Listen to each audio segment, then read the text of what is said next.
Good afternoon, everyone. You know, it's very difficult being a prophet. It's a hard job, it seems to me. I mean, not only do you have to recall the past deeds of the covenant to the people of Israel, but you have to make certain predictions, hoping that they will come true. But I think that the most difficult part about the prophets of the Old Testament, the most difficult aspect to their vocation, was that they had to discover a way to convey to the people of Israel who God is, and even more importantly, how does God view humanity? What is God's, if you will, vision of us? What does he think about us? And so we find in the Old Testament the prophets using certain analogies, certain ways in which they can kind of compare God's view of us to something that we know and experience, to convey to us some sense of the way God views us. The prophets seem to settle on one particular analogy, one image. And it is the image of the most intimate relationship that two human beings could have with one another this side of heaven.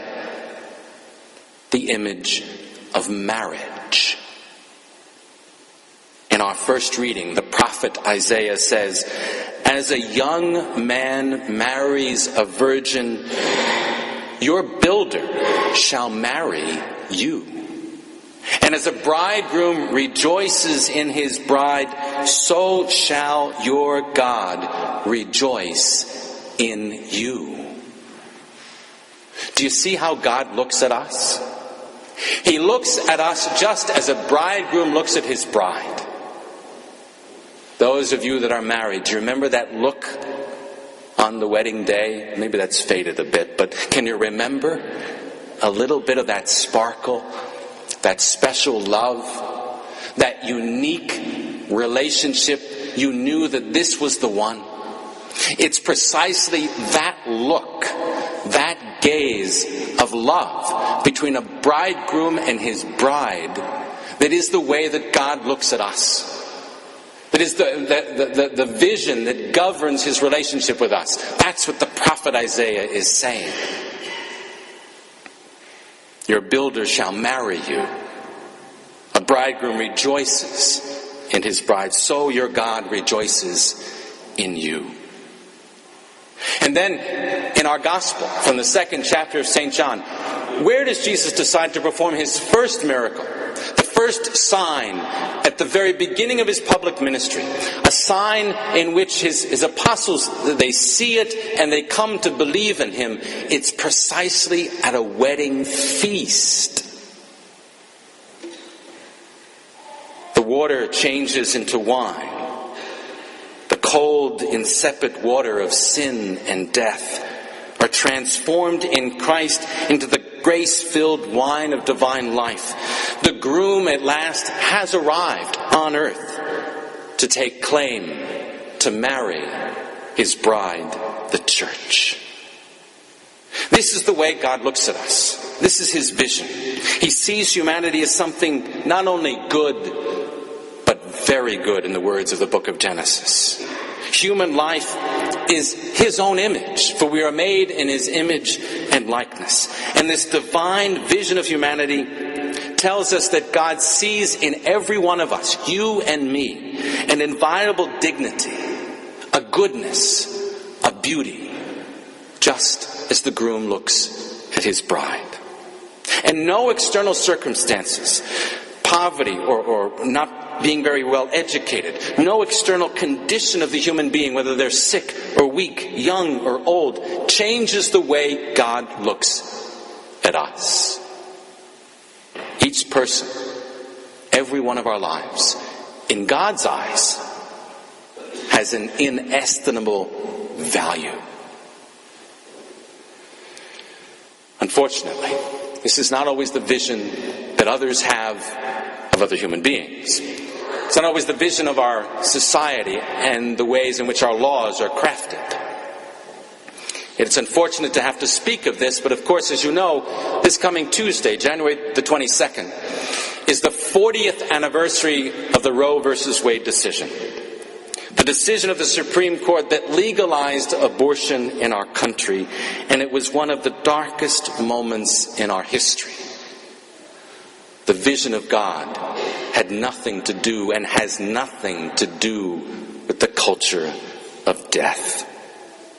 And since that time, January 22nd, 1973, there have been approximately 54 million children who have died because of abortion in our country alone. 54 million. Now some will say, well, that's a decision of the Supreme Court. It's the law of the land. But history tells us that the Dred Scott decision was also a decision of the Supreme Court. A decision that said no African American is a citizen of the United States. Is anyone going to defend that decision? Would anyone here not want to reverse that decision? Some will say, well, it's not really human life. Biologists will disagree. Science itself can see and observe that at the very moment of conception, there are cells there that have a unique molecular composition and a different DNA, human DNA, than father or mother, beginning at the moment of conception. And that being begins a whole path of new behavior, separate from anything else in the body of its mother.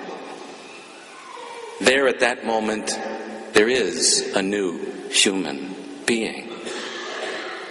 Some will say, well, I'm personally opposed to abortion. Have you heard that? I accept my church's teaching, but I don't want to impose my morality on others. Reason shows us the irrationality of that position. That's like saying, well, I'm personally opposed to someone going into an elementary school and killing children. I'm personally opposed to that, but I don't want to impose my belief on others. Does that make any sense? If something is murder, then it's murder for everyone, and not just for Catholics. Human life either begins at conception or it doesn't. You can't have it both ways. And so what I'm suggesting is that we need to recover, if you will, God vision. The way that God views us as a groom looks at his bride, with a love that is faithful, a love that doesn't depend upon circumstances, a love that will never ever quit. St. Paul speaks to us in our second reading of the fact that there is one Spirit, but there are many spiritual gifts. And I think each and every one of us recognizes that God has given us certain abilities and qualities and opportunities in life that might be unique from others. But together all of us can be and ought to be pro-life, because God is pro-life. God is at the basis of the culture of life. He, throughout the entire Bible, speaks of a gospel of life, the good news about life. And every one of us as Christians need to be, if you will, other Christs with that same vision of humanity. The same vision that sees the inestimable value of every human being from the first moment of that being's existence. Some of us can reach out to mothers who feel alone, abandoned, and afraid. And there are many young women who, when they discover that they are with child, go through a very dark moment, that seem abandoned. And sometimes they have been abandoned, including by the father of their child, and at times even by their own families. They are loved by God. We need to be, when we can, and taking advantage of the opportunities that we have, we need to be there for them.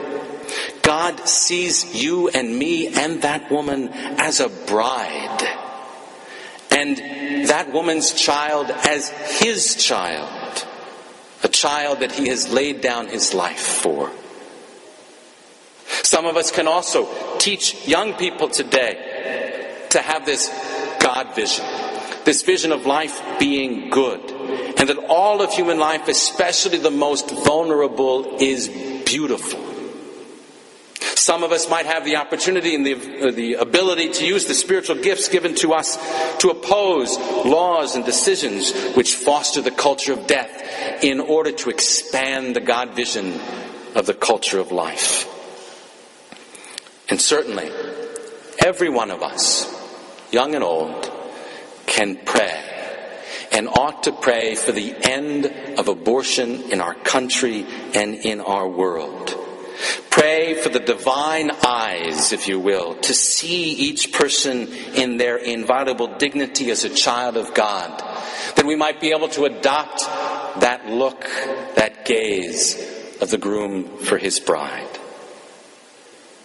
There cannot ever be, if you will, compromise with the culture of death, with abortion. It's always an evil, and it can never be an acceptable means to a good, because it always stops a beating heart. That's not a dogma of faith, that's a fact of science. But our no to abortion must become an even greater yes. A greater yes to life. A greater yes to look upon each and every one of us, no matter how small, to be a human being that is loved by God, that is, if you will, his bride, the bride for whom he has laid down his life. We need to, as a people, stand up and say yes to life, yes to God vision, to see with God's eyes as a groom looks at his bride, so that the anniversary that we commemorate on Tuesday will be the last time we will have to commemorate one of the darkest moments in our history. How will that happen? It'll happen when that vision of God becomes the vision of his people, and at last we will be pro-life.